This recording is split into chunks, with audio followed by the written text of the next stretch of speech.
नमस्कार, संजना यादव अपने YouTube channel पे आप सबका स्वागत करते हूँ। दोस्तों, एक मैं नाच गीत लेके आई हूँ धमाके के साथ। अच्छा लगे तो लाइक, सब्सक्राइब, शेयर, कमेंट जरूर करिएगा दोस्तों। तो बने रहिएगा हमारे चैनल में। तो चलिए सुनाते हम, कैसा लगा आपको, तो बने रहिएगा। ससुरु के बगिया में महुआ का पेड़वा, ससुरु के बगिया में महुआ का पेड़वा, महुआ चुएला सारी रात भौजाई हो, महुआ चुएला सारी रात भौजाई हो।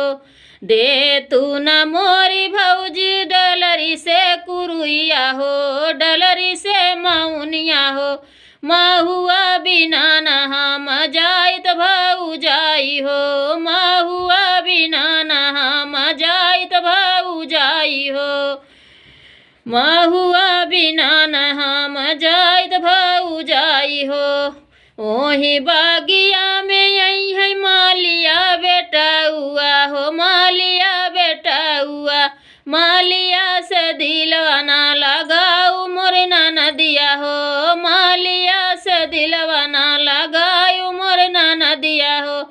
ससुरु के बागिया में महुआ का पेड़वा, महुआ गिरेला सारी रात भौजाई हो, महुआ गिरेला सारी रात भौजाई हो।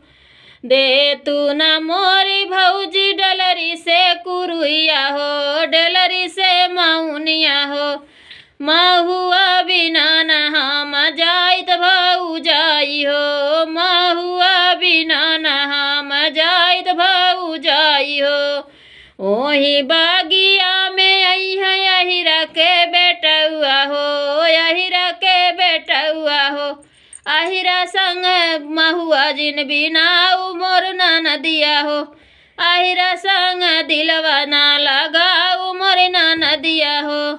ससुरु के बागिया में महुआ का पेड़वा हो, महुआ का पेड़वा, महुआ चुएला सारी रात भौजाई हो, महुआ चुएला सारी रात भौजाई हो, महुआ चुएला सारी रात भौजाई हो।